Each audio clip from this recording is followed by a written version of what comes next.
Hello and welcome to the New Mindset Podcast. My name is Jacob. My name's Georgia. I hope you're all doing well. Georgia, Yeah. bit of a day? Bit of a day with Winnie. Oh, yes. I completely forgot. Yes. It feels like it was last week. It feels like it was last week, yeah. So we were going, well, you were already in bed asleep. I was just about to drift off, Yeah. hitting 3 a.m. No. It wasn't even. It was like 11 o'clock, 11:30. No, I was there. I Well, had the maybe it phone. was like 1 a.m. It wasn't like 3 o'clock. Okay, well, the it was first like instance. 1 or 2 a.m., maybe 3. Mm. And all we hear is blah from Winnie.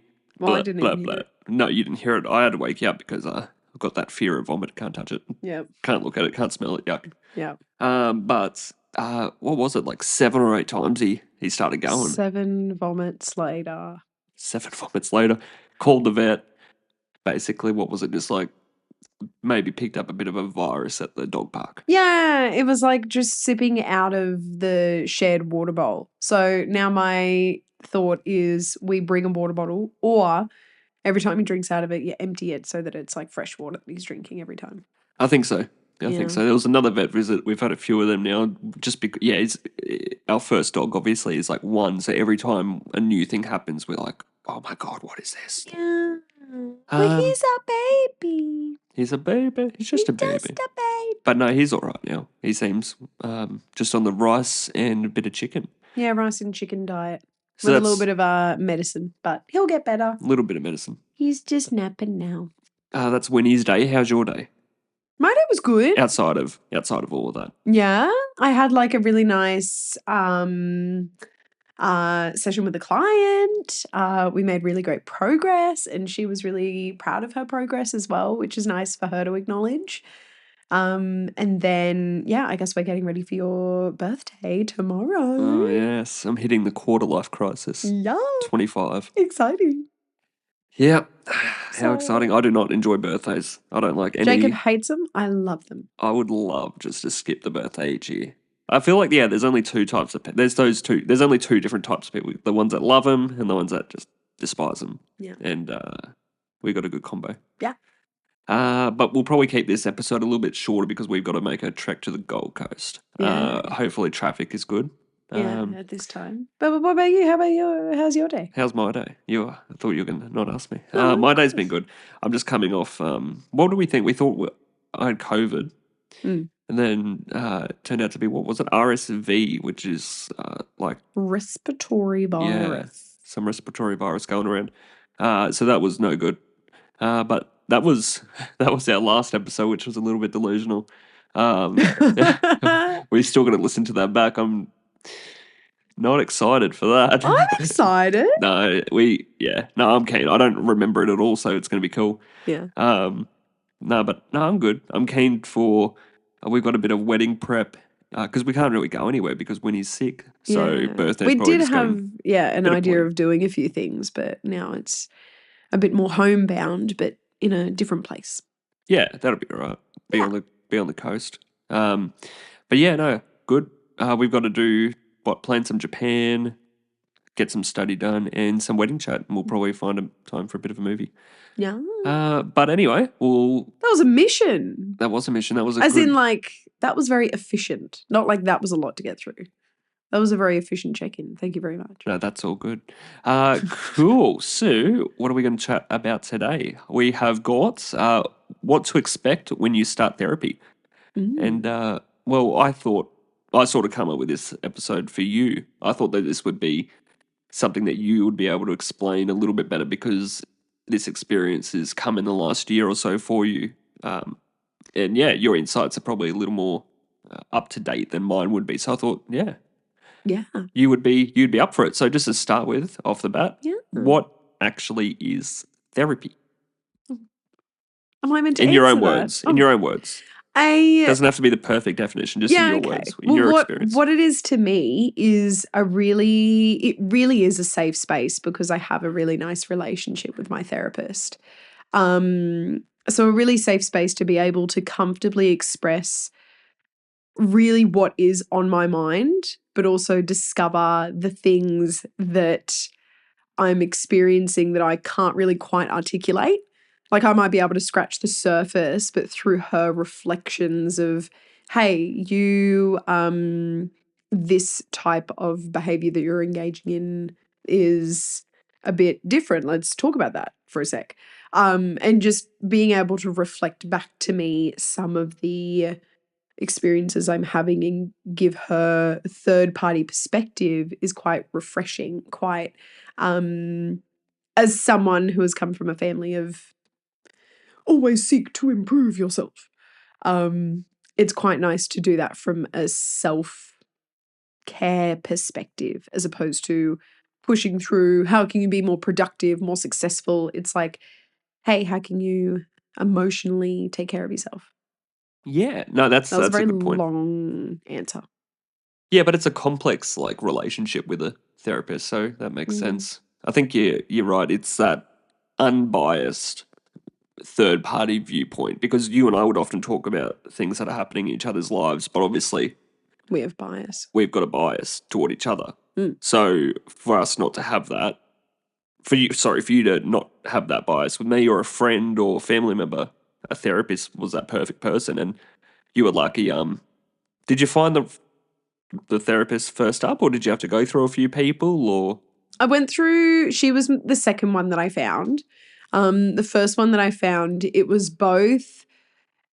I came in with a little bit of a, and I look like I find that this is quite interesting or quite common that a lot of people have met a bit of a threshold and then they come and see someone as they are at their critical space.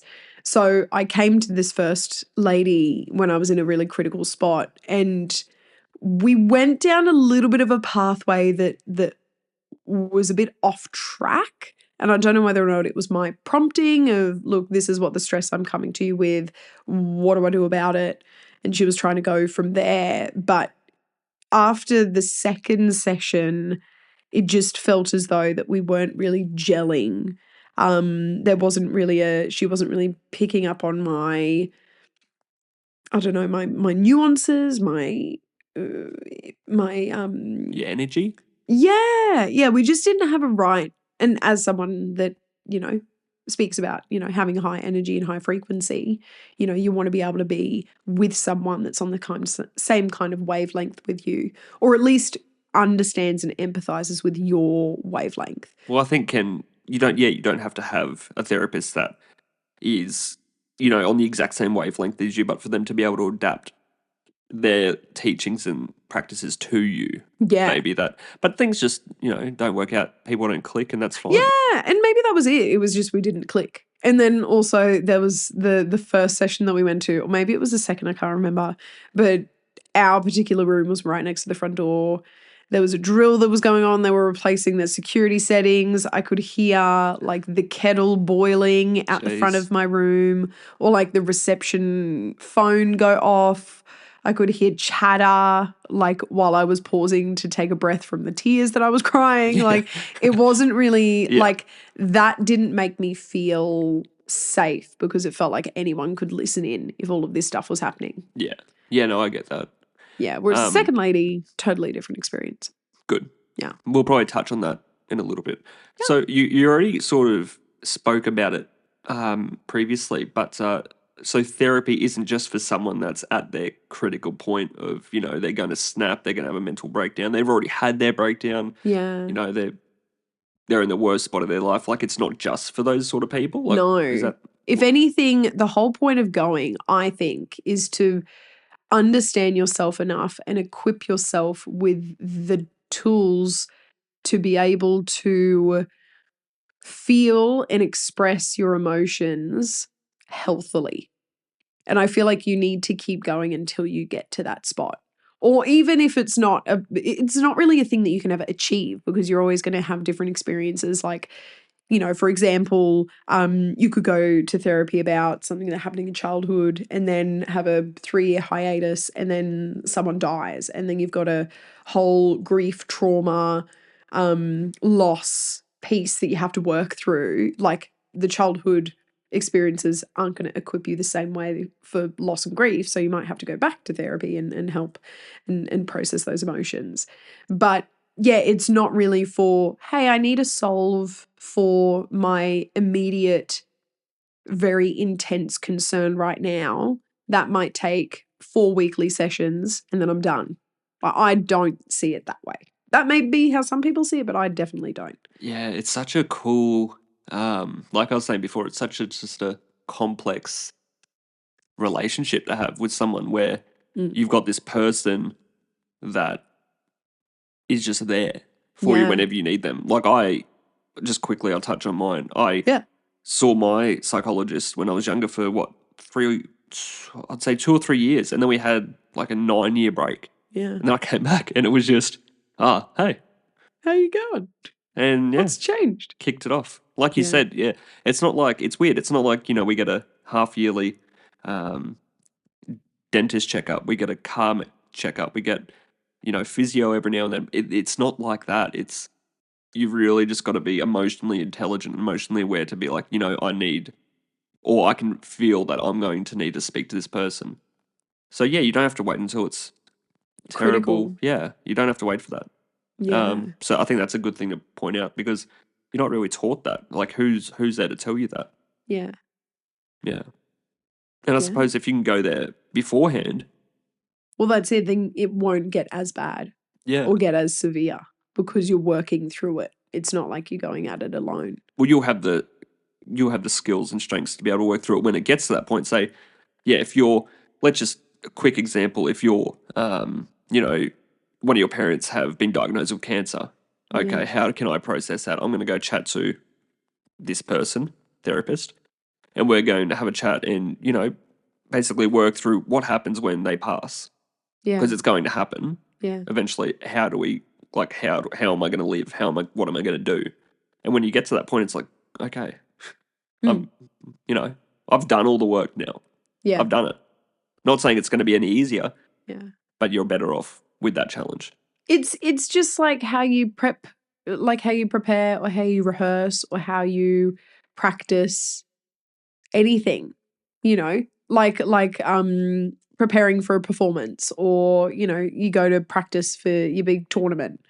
Therapy to me is like all of the lead up preparation for those big events. And And I you've think got the skills. yeah, and I think similarly, it could be just a checkup, think about it like a car, like a tune up. Yeah.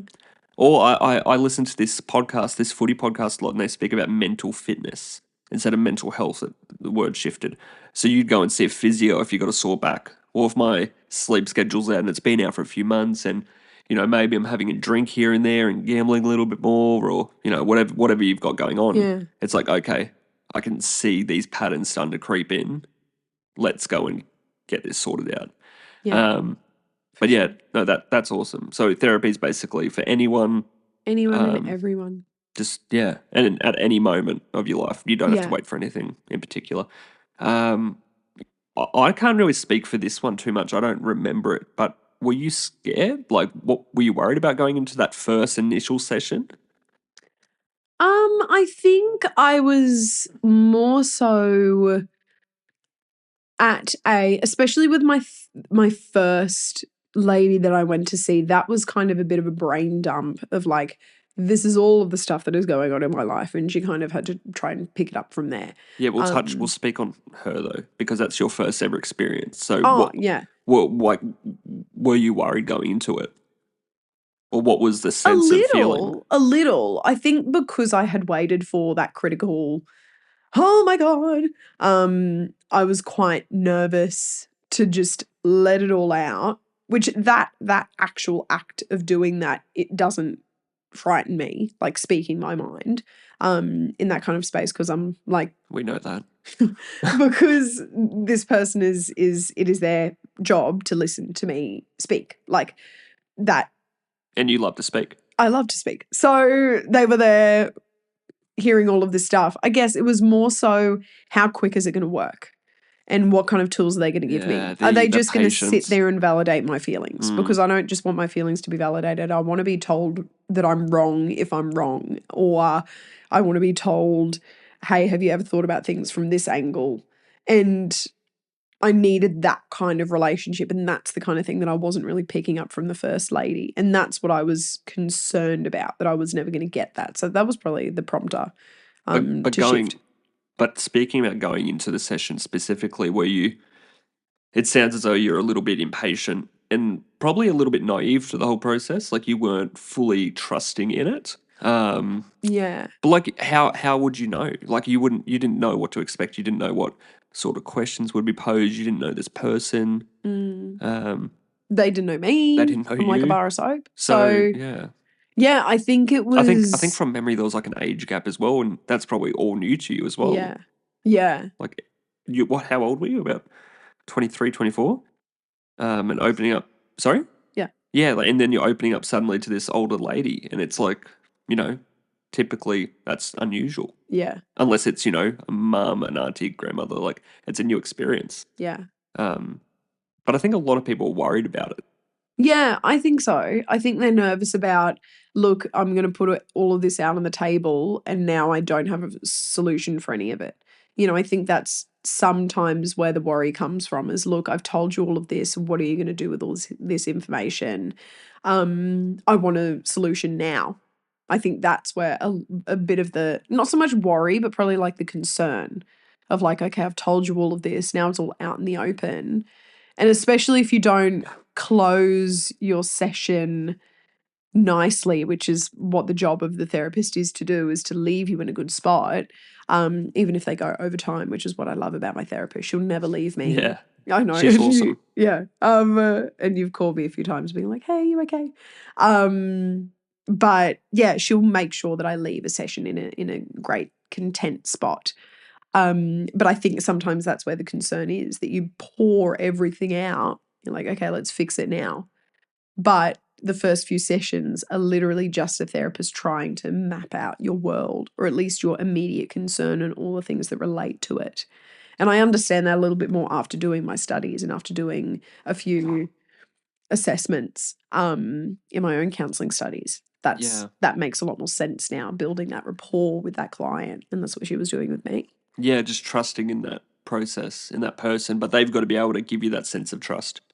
Yeah. And you may have not have had that, obviously, with the kettle going and hearing things. It just wasn't a safe environment. I know with my psychologist, we never go over because she's always busy so at that 50-minute mark, it's like, all right, wherever we're at, we're stopping and I'm just like, okay, I'll wrap it up. I'll wrap it up in my head. But well, that's not how you want to no, feel. but that's how I think she knows that I love to, over that 2 or 3 week period, I love to analyze it and sort of go into it and just, I try to put the ending on it myself. Yeah. And then I go to her with these things the next session. Yeah. But that might just be how her and I work. I think typically from my perspective with clients, it's nice to wrap it up nicely in like a little bow for that session. So there's no leaks or anything like that. And we can unwrap that bow next time. Yeah, exactly. And especially because the time gaps between seeing my therapist are longer. It's not like I see her every week and I'm going to see her in a week's time and unpack the same thing. Like, it's because of that time. I think she likes to keep it nice. Well, let's touch on this the second therapist that you've had, the good one that you found. And thankfully, it was only the second one, because I know a lot of people have to go through a lot. Yeah. But, were there any surprises, like pleasant, unpleasant, what were they?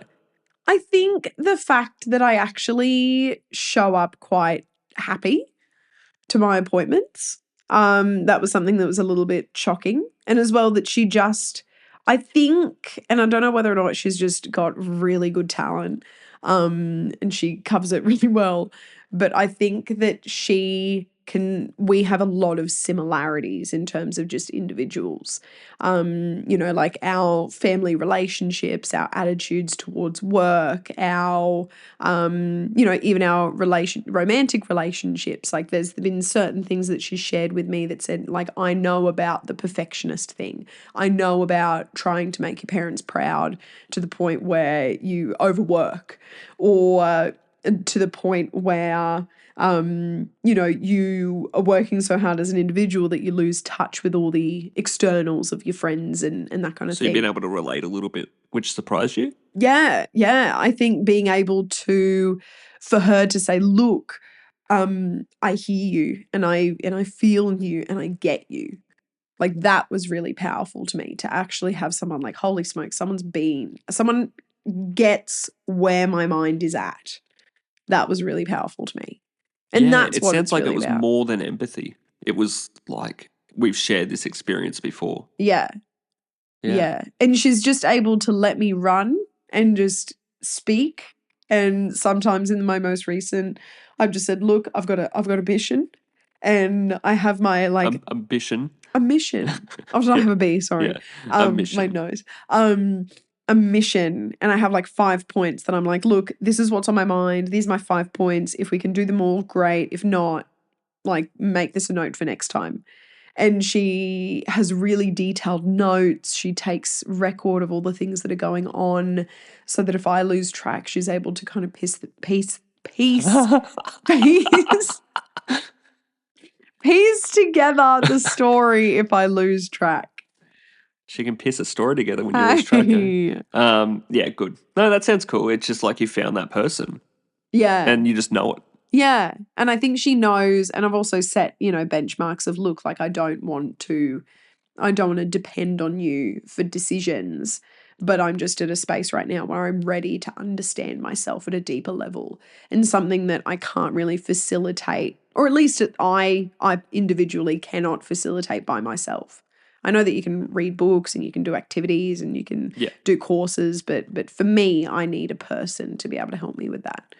Well, just to essentially upskill you in the emotional intelligence realm. Yeah, and And then you're like, you can pick up from that and you can then help yourself in future and you can build on those skills, but you just yeah, needed that kickstart yeah, yeah, into that whole world. self-awareness. Yeah.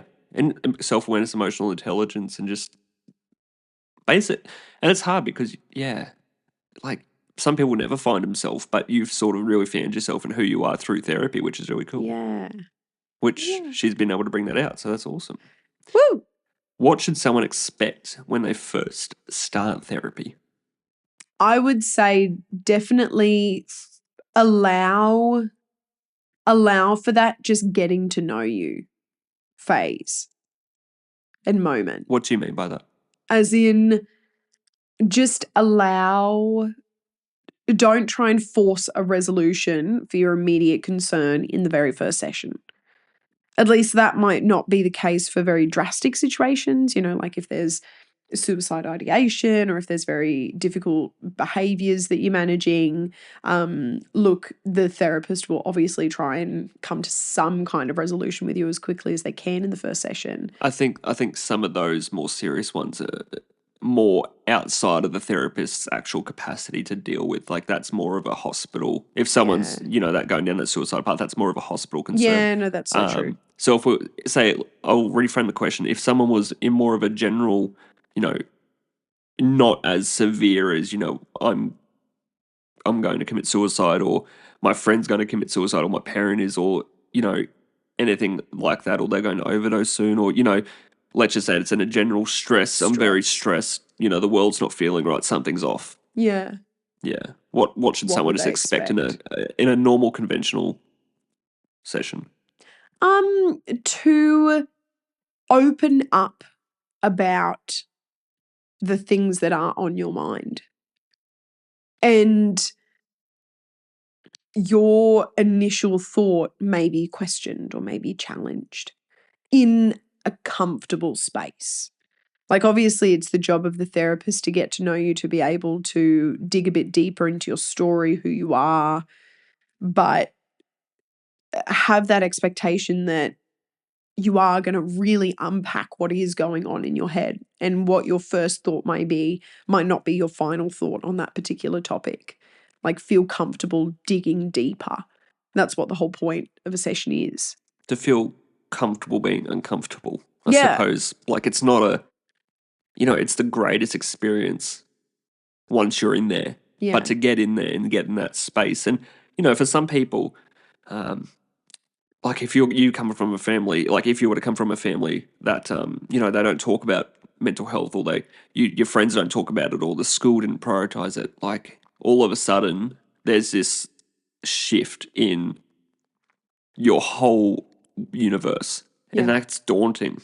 You might have experienced that in that first Terrifying. session with Yeah. that lady. But yeah, like I think my advice would be ready to be uncomfortable, but persist.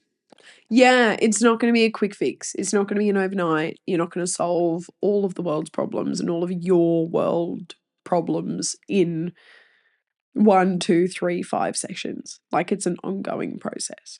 Yeah, and it's a process that's So beneficial. beneficial. It's not even just for that one instance. Like I said, it's giving you these skills for life that that you can then help your children with. Yeah. Like, I'm not saying a mum or dad should be the therapist for the child, but to be more emotionally in touch with yourself can only be good for the child, I suppose. Like, to be able to, really open their minds to their own mental state Yeah.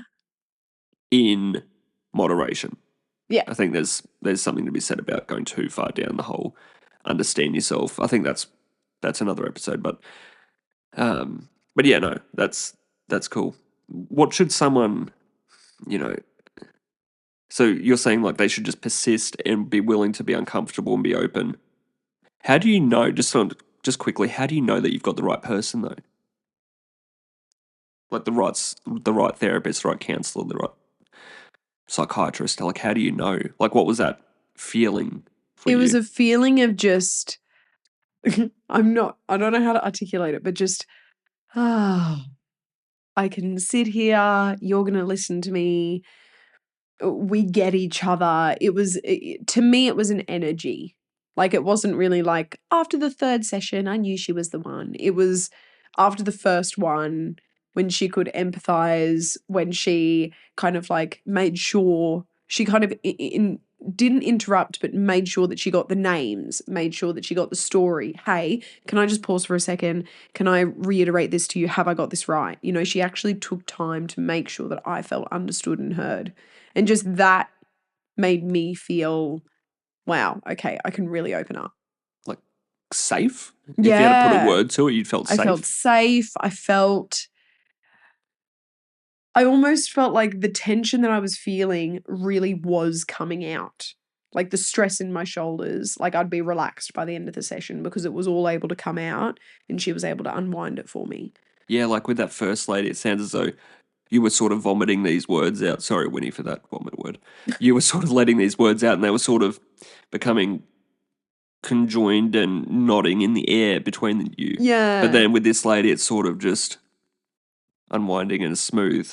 And it's Yeah. going from you to her to Like a you, nice little al dente pasta. like a beautiful tennis match. Yeah. Back and forth. Cool. Well, I really like that. That was cool. I think that's an important episode because some people don't take the step of seeing someone because they don't have this sort of information going into it. Yeah. I was lucky to have my mum. You were Yeah. probably lucky to have, you had a few friends and I had done it. So you Yeah. sort of had an inkling of what to expect, but a lot of people don't. Yeah. But I hope that this sort of can be that little kick start for someone. For someone, yeah. Yeah. Anything else to add on to that? I know we sort of jam packed it. No, that was like a lot. I would say definitely wait until you feel a a vibe between you and the counselor, that like a counselor, psychologist, therapist, whoever, that okay, yeah, I feel safe with this person. And have patience that you're going to have to, until you find that energetic balance, that you are going to have to retell your story or retell your stress. And that Yes, in that's a itself good might be a point. tiring thing. And you might be like, oh, well, I don't want to say it all again. So what's the point? Like, how many times There can someone be honestly, vulnerable? yeah, there is a point and there is a match out there for you. There's so many different types of therapists. There is someone for everyone. Just persist and persevere because your emotional and mental well-being is the result of that persistence. And it's so worth it. That's beautiful. No, that was good. Cool. Thank you very much. I liked it. Anything else? No, No? that's my checkout question. Your checkout question. I I'm was going to eager. ask you a sporting one, but I Oh, changed it for yay. you. Oh, thank you. Now, so if you could live in the world of any fiction book, what would that book be? Book. Has to be book. Novel, book. Can't be a movie. No, book. Mm. I'll let you know mine first. Okay, Because go. I obviously had a little bit of a think about it. Yes. Now, I love Roald Dahl. Yeah. Mine is, I really loved Fantastic Mr. Fox, but I'm going to go with BFG, the I big don't friendly know giant. the world of that very well. Neither do I. I think they've got a movie. We should watch the movie. But Sure. I used to listen to these like little cassette tapes every night when I'd go to bed when I was younger, and it would just be Oh. the BFG playing over and over again, Oh, and it was okay. just like it was so peaceful. Yeah. It was so nice, and just this giant in this world of and giants are perceived as these big, scary, angry creatures. Yeah. But there was this one that was just he Lovely. started and brought the kindness into the world, Oh, and that would be nice. that's nice. Have you got one? I have one. Mine would be Stephen King book. God, that would be terrifying. Oh my god, no. Mine would be Dr. Zeus. Yeah. Horton yeah. Hears a Who. Is that the elephant? Yeah. Now And what's the whole entire world is on a speck. not a speck? I'd be a who on the speck. What would I be? I've never seen it or read it. We have to watch it. I know of it. Dr. Seuss, damn, I didn't think of that. Yeah. That would have been good. Would you like green eggs and ham? Would you like them, Sam? Yeah. Oh, I would like some green eggs and ham. they were the best. Red fish, blue fish. What fish, who fish? One fish, two fish, black fish, blue fish. I don't know that one. I don't know. I butched.